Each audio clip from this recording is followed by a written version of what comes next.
In the heart of a bustling city, a church called Glorious Light Ministry stood tall and magnificent. Every Sunday, crowds flocked to the church, drawn by the promises of the miracles and the magnetic personality of Pastor Angela. With her radiant smile, glowing skin, and bold outfit, Angela captivated everyone who stepped through the doors. Angela's sermons were mesmerizing. Her voice was soothing yet powerful, and she moved with confidence, making everyone feel like she saw everything directly into their soul. But it wasn't just her words that kept the members coming. Angela had a mysterious ability to perform miracles, healing the sick, bringing success to the poor, and solving impossible problems. She was adored, praised, and even worshipped by her congregation. Few noticed the peculiarities. Whenever Angela preached, a strange, almost invisible cluster of flies buzzed around her head, but no one seems to see them. Her smile, unwavering and ever-present, hid any hint of concern. It was as if she was untouchable. Behind the closed doors of her luxurious house, Angela's life was far from holy. At night, she transformed into someone entirely different. She dressed even more provocatively and wandered in dark corners of the city, selling her beauty for money. Her charm worked just as well in the dimly lit clubs as it hid in her church. During the day, Angela played the role of a perfect pastor.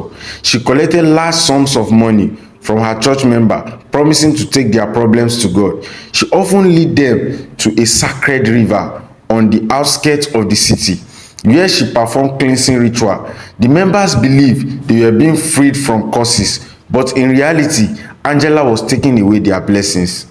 Strange things began to happen. Members who had once prospered after Angela's prayer now found their lives crumbling. Business failed, family broke apart, and sickness returned with more intensity. Whispers started to spread among the congregation, but no one dared confront Angela. One evening, Angela stood on the pulpit, her short skirt swaying as she moved, her smile as bright as ever. She didn't notice a suspicious looks from her members in the crowd.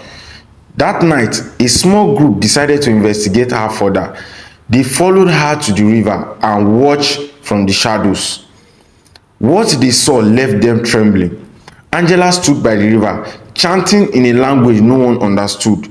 Her voice grew louder, and suddenly, the buzzing of flies became deafening. A dark shadow appeared behind her, wrapping itself around her body. She dipped her hand into the river, pulling out items that looked like glowing orbs. She laughed as she placed them into a black jar. The witnesses ran back to the city, terrified but determined to expose her. The next Sunday, the church was eerily quiet. A few brave souls stood outside, whispering about the strange things they had seen. Angela noticed the tension but brushed it off. As she began her sermon, a man from the crowd stood up and shouted, "You are no pastor, you are a deceiver." Angela smiled, faltered for the first time. The congregation erupted in chaos. People screamed, others ran for the doors, and a few rushed towards the man who had spoken. Angela tried to maintain control, but her secrets were unraveling faster than she could manage. The flies around her head grew more visible, and her radiant glow dimmed. Her once crowded church started to empty out. Members began sharing their experience, uncovering a web of lies and deceit. Angela's world was crumbling, and the source of her power was weakening. But Angela wasn't ready to give up. She had one final secret, one that she knew could destroy everything or save her. Angela paced in her lavish living room, her usually calm demeanor replaced with panic. The church was nearly empty, and the whisper had reached every corner of the city. Her charm no longer worked like it used to, and her carefully built empire was collapsing. That night, she returned to the sacred river, clutching the bark jar where she stored the blessings she had stolen. Her fingers trembled as she opened it, revealing faintly glowing orbs, each representing the stolen joy, successes, and health of her church members. The shadow emerged once again, wrapping itself around her like a thick fog.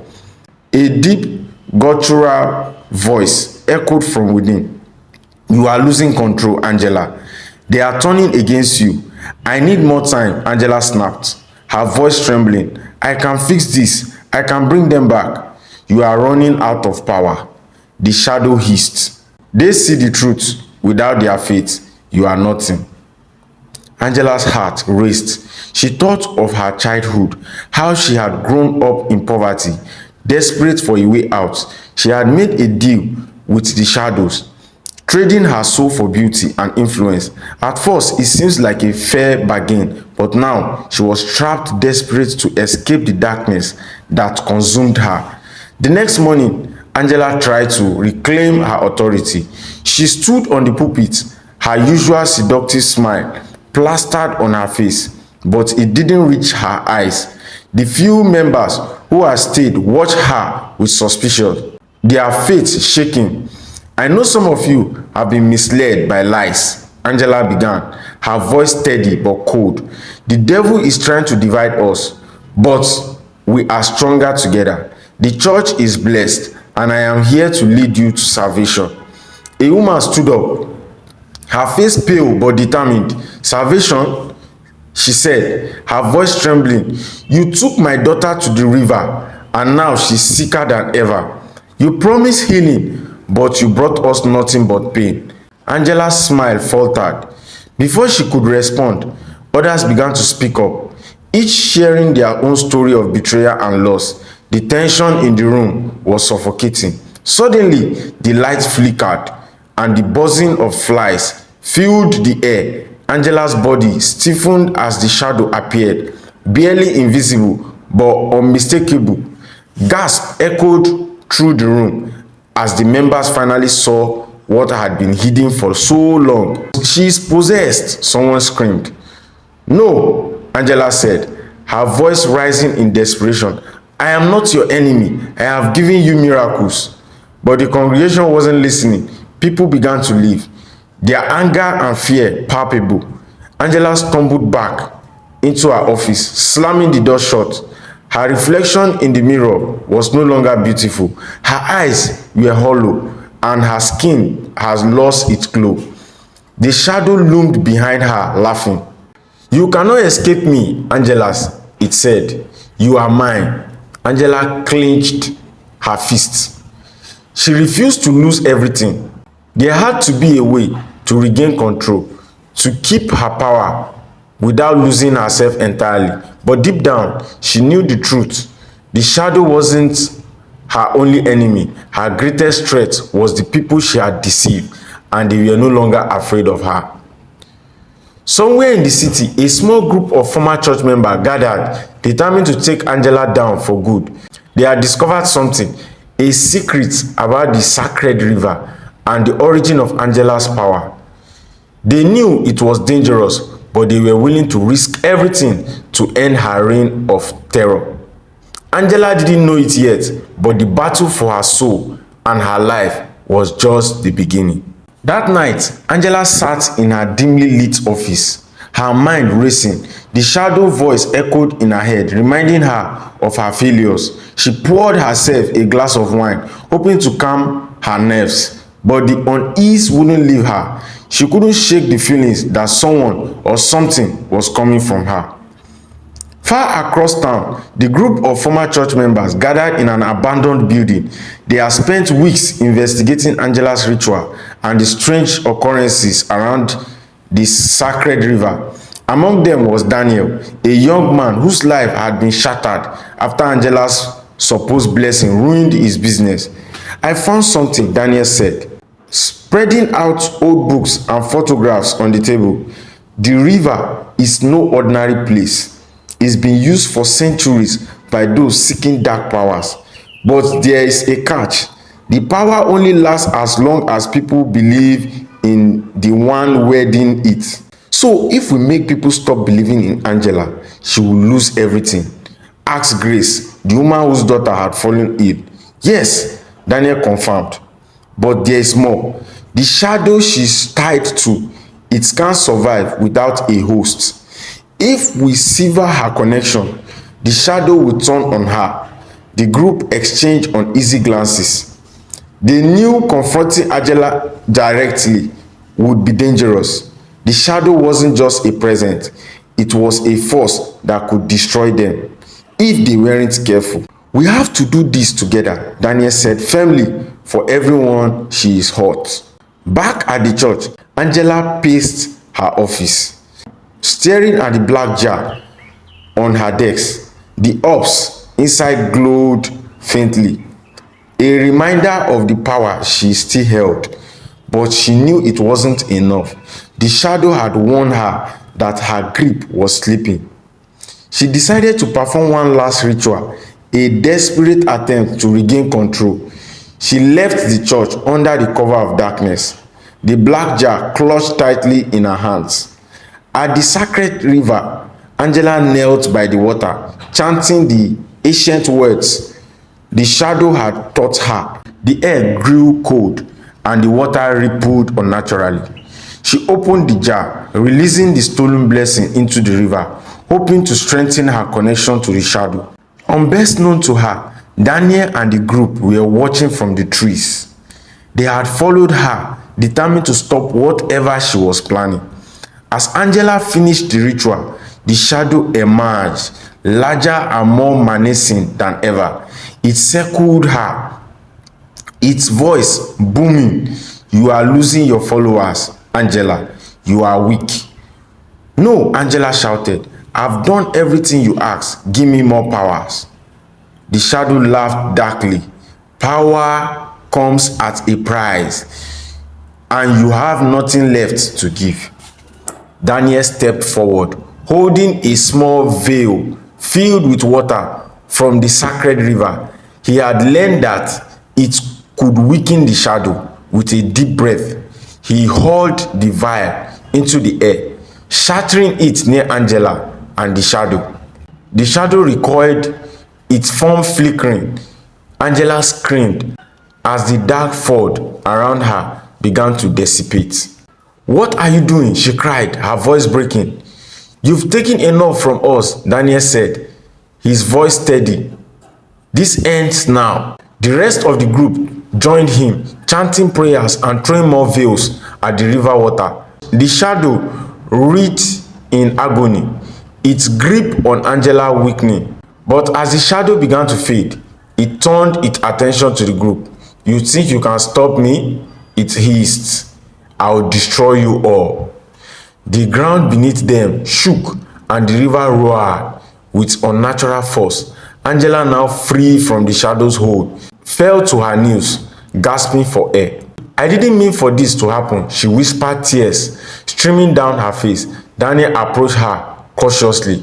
"You made your choice, Angela. Now it's time to face the consequence." But before anyone could react, the shadow surged towards the group, a final act of defiance. Angela screamed, throwing herself into its path. The night erupted into chaos, and when the dust settled, Angela and the shadow were gone. The group stood in stunned silence, unsure of what they had just witnessed. The river was calm once again, the iris glow fading. "She's gone," Grace whispered. "For now," Daniel said grimly, "but this isn't over yet." The group knew the shadow's presence still lingered, and its influence might return. Their fight was far from finished. The day following Angela's disappearance were marked by unease. The once glorious light ministry was abandoned. Its doors were shut and its members scattered. People whispered about what had happened by the river, but no one dared to speak too loudly. Daniel and the group returned to their lives, but they couldn't shake the feeling that the shadow wasn't truly gone. Angela had sacrificed herself, but the darkness that had consumed her was ancient, powerful, and cunning. One evening, Daniel visited the sacred river alone. The memory of that night weighed heavily on him. He stared at the river, now calm and ordinary, yet he couldn't help but feel that something lingered beneath the surface. As he turned to leave, an elderly man appeared from the shadows. His presence was startling, but his face was kind. "You are troubled," the man said. Daniel hesitated, then nodded. "We tried to end this, but I don't think we succeeded. The shadow is still out there, isn't it?" The old man sighed. Sitting on a nearby rock, the shadow is a force that feeds on human weakness, greed, pride, and envy. It doesn't die because those things don't die, but you've done something important. You've exposed its lies and weakened its grip. That's a victory. "Will it come back?" Daniel asked. "Maybe," the man said honestly, "but its power depends on the choices people make. If they choose light over darkness, truth over deception, the shadow will have no place to hide." The old man stood, placing a hand on Daniel's shoulder. "Your fight was not in vain. Remember, the greatest battle are fought within. Stay vigilant and encourage others to do the same." As the man disappeared into the trees, Daniel felt a sense of peace. For the first time in weeks, he returned to the city, determined to rebuild not just his life, but the life of those Angela had harmed. The former members of the church found healing in coming together. They shared their stories and worked to restore the blessings Angela had stolen. Slowly but surely, their lives improved. Angela's name faded into memory. Her church left to crumble with time, but the lesson she had taught remained etched in everyone's heart. True faith cannot be bought or faked. The power built on lies will always fall. And though the shadow was gone for now, Daniel and others vowed to stay watchful, knowing that as long as darkness existed in the human heart, it could always return. The sacred river flowed on, a silent witness to the past and a reminder of the battles yet to come. For now, peace reigned and the city began to heal. Wow, what a story to learn from. Can we just gather here for a moment and understand something? Because churches nowadays have found their way into people's hearts. Is religion a crime to African society? Because religion has really ruined a lot of people's life in our community and in our country. Not only our country, but the entire Africa. Africans are more of worshiping religion other than serving a true God. Religion has changed our reasoning, our mentality, and how we think. A lot of people have sown themselves into religion, not truly serving the real God. Tell me your thoughts about this story. Does these things really exist in your community or in Nigeria as a whole, or even in Africa? Kindly share your comments in the comment section. Let's discuss better about this intriguing topic. Thank you for watching this video. Kindly subscribe to this channel, like my video, share this video to as many people as possible, and watch out for my next episode. See you.